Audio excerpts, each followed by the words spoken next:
Hello and a very warm welcome to all of you. Now, fans from both sides of the border, this rivalry between India and Pakistan is something that they've been starved of. We don't get to see India play Pakistan often enough, as much as everybody would like to see these two teams. We've seen some incredible matches in the past in the World Cups, but now on a new stage, Commonwealth Games is where you will see India take on Pakistan in their Group A encounter. For both these teams, it's a must-win game because they both lost their opening matches in the game. So very important game. But then when it comes to India versus Pakistan, even if it's women's cricket, it is about the rivalry. And we'll talk about what we can expect not just from today's game, but what this means for players from both sides. Vanita VR, former India cricketer, someone who's actually experienced the thrill of playing against Pakistan, is here with me. We'll get into what we can expect, what should India do given that how they lost to Australia. But first, let's just talk about the rivalry. Vanita, you've seen this rivalry up close.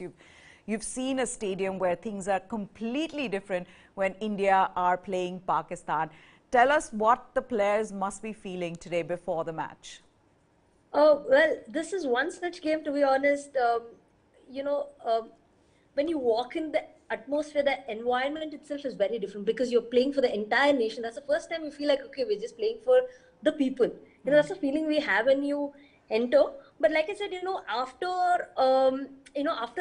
once you soak that or absorb that environment, it's a very different feeling because the people there, literally, especially when you're playing in a country like India, people are at you chanting and pulling. Even if you make a mistake also, that's the only game where you get away from spectators. They'll be like, they're always backing you, encouraging you. They always want you to do well, no matter what. Even if it's a tail-ender, even if it's somebody coming and scoring that one run also, you'll see the entire stadium cheering for us. So yes, it's a lot to do with just the game. It's a lot of emotions running in there as well, along with what you just play as a cricket there. Do you approach it differently as a player as well, knowing that it's Pakistan? I mean, given the history between the two nations, and I know a lot of times it is, there is this whole jingoistic flavor to it. I understand that. We've seen that with men's cricket especially. But for women, we've also seen the other side where, you'd see Indian team clicking selfies with baby Fatima, Bismah Maroof's daughter.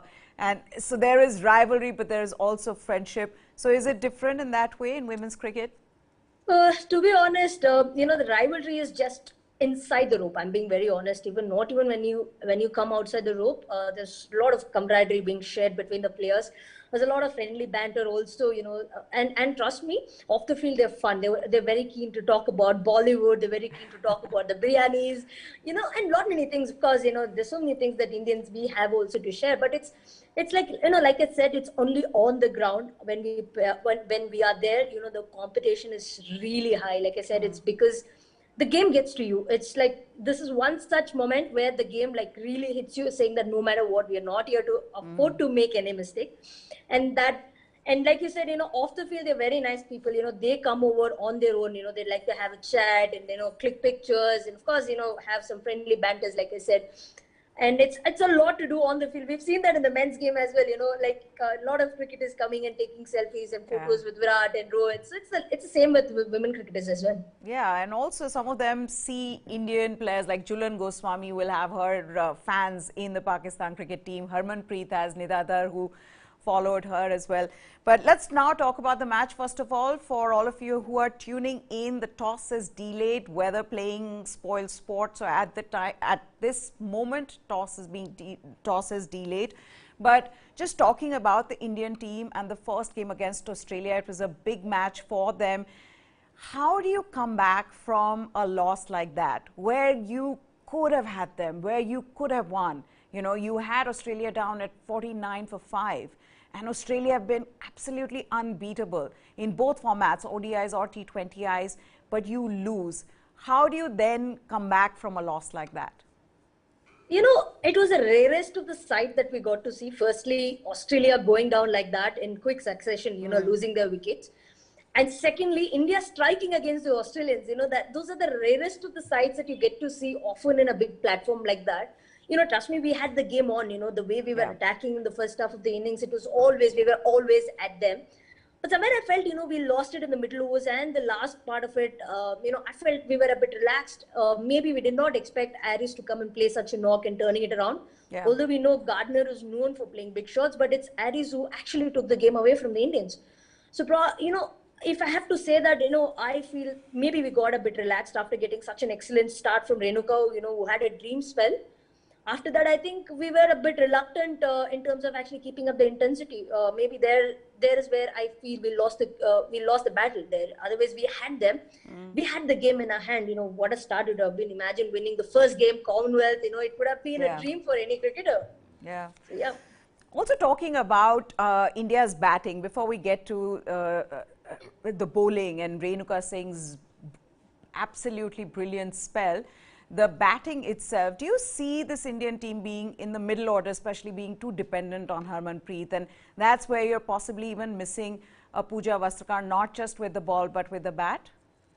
No, along with Pooja Vastrakar, I also feel they're missing one more bat, a solid bat in the middle order to finish the game, because not every time you can expect Harman to get going and play till the end, because Harman walks in at number 4. Yeah. And for a number 4 batter to usually finish innings is, like maybe not. It's like a trump card. If she comes good, she comes good. Otherwise, you're depending too much on it. Yeah. Yes, Pooja, of course, we missed her.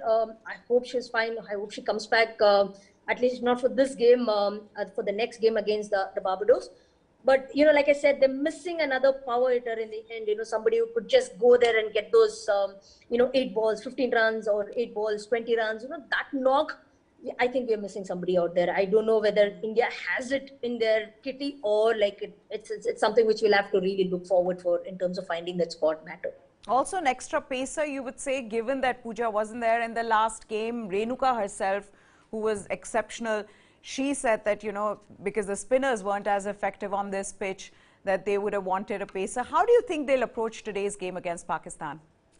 Going to England, you can't expect spinners to do wonders. I think rightly so, Renuka probably had a dream spell because it was assisting the pacers, and rightly so. It's a pacer friendly wicket, might as well use it. And yeah, Pooja would have made a huge difference in terms of actually being the third option for seam attack for India. But like I said, whatever the options they left with, because even Meghna also had just joined in, and Meghna Singh was making a debut in T20 format. That was quite surprising to see a debutant directly straight away walking into Commonwealth Games. Yeah. So, this Indian attack is going to be inexperienced now. You don't even have a Poonam Yadav who used to be, who used to pick wickets, like on truckloads of wickets for you, and she's not there with the team now.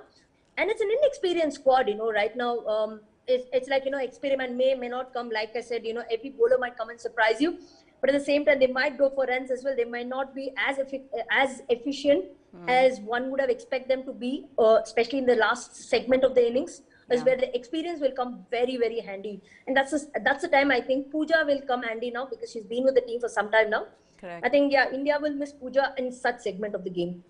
Okay, now also talking about the rivalry, you look at history, and India have been the dominant side against Pakistan out of the 11 matches, and those numbers are going to come up on the screen for our viewers. But out of 11 matches, 9 have been won by India in T20Is, and only 2 by Pakistan. So in that sense, it's a pretty lopsided rivalry with India, the dominant one.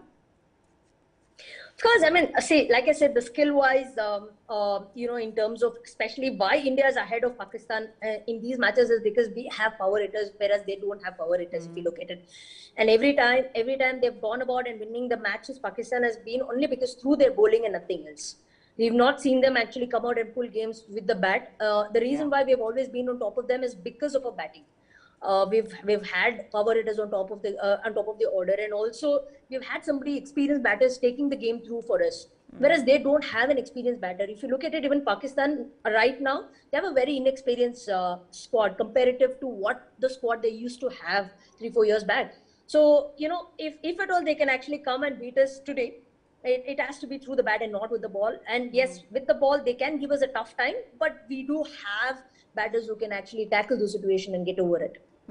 What is the one thing that India should be wary of against Pakistan, Vanita? I think it's the spin attack. They have a solid spin attack, especially Nidadar and Anam can be very, very, very dangerous up front because they are very good new bowlers as well, along with Diana. So if at all, they'll have to be really watchful. I think these bowlers, if they can negotiate them, or if they can actually just play with their mind clear and say, okay, I'm just going to treat this as another game, I think, we can take them on, because it's not a solid team. They're pretty good bowling and fielding attack, but not a batting team at all. Also, India's openers with Smriti Mandhana and Shefali, what we've seen is that they've got the starts, but that big partnership is lacking, isn't that so? Somehow I feel Smriti has not been herself. The kind of runs that we've seen from Smriti, we've not been able to see that on a consistent